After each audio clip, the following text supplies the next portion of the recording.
राधा और श्री कृष्ण का प्रेम अमर है। राधा ने श्री कृष्ण से और श्री कृष्ण ने राधा से निस्वार्थ और आत्मिक प्रेम किया था।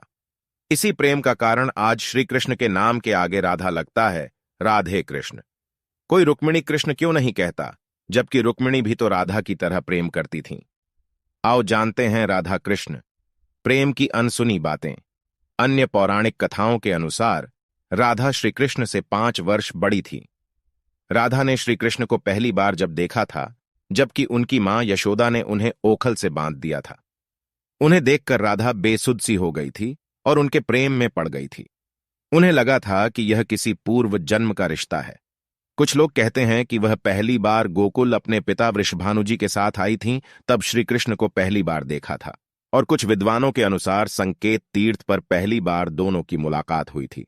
जो भी हो, लेकिन जब राधा ने कृष्ण को देखा तो वह उनके प्रेम में पागल जैसी हो गई थी और कृष्ण भी उन्हें देखकर बावरे हो गए थे। दोनों में प्रेम हो गया था। ब्रह्म वैवर्त पुराण प्रकृति खंड अध्याय 48 के अनुसार और यदुवंशियों के कुल गुरु गर्ग ऋषि द्वारा लिखित गर्ग संहिता की एक कथा के अनुसार एक बार नंद बाबा श्री कृष्ण को लेकर बाजार घूमने निकले थे। उसी दौरान राधा और उनके पिता भी वहां पहुंचे थे। दोनों का वहां पहली बार मिलन हुआ। उस दौरान दोनों की ही उम्र बहुत छोटी थी। उस स्थान को सांकेतिक तीर्थ स्थान कहते हैं। संकेत का शब्दार्थ है पूर्व निर्दिष्ट मिलने का स्थान। मान्यता है कि पिछले जन्म में ही दोनों ने यह तय कर लिया था कि हमें इस स्थान पर मिलना है। कहते हैं कि यहीं पर गर्ग संहिता के अनुसार एक जंगल में स्वयं ब्रह्मा ने राधा और कृष्ण का गंधर्व विवाह करवाया था।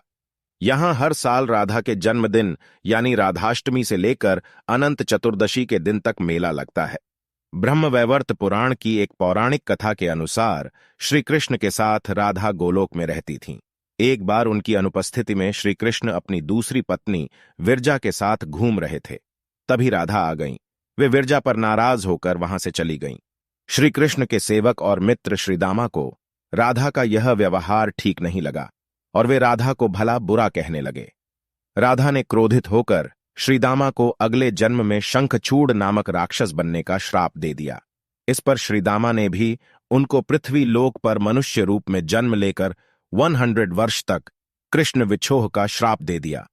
राधा को जब श्राप मिला था, तब श्री कृष्ण ने उनसे कहा था कि तुम्हारा मनुष्य रूप में जन्म तो होगा, लेकिन तुम सदैव मेरे पास रहोगी। यही कारण था कि राधा और श्री कृष्ण का बचपन में विछोह हो गया था। राधा श्री कृष्ण की मुरली सुनकर बावरी होकर नाचने लगती थी और वह उनसे मिलने के लिए बाहर निकल जाती थी।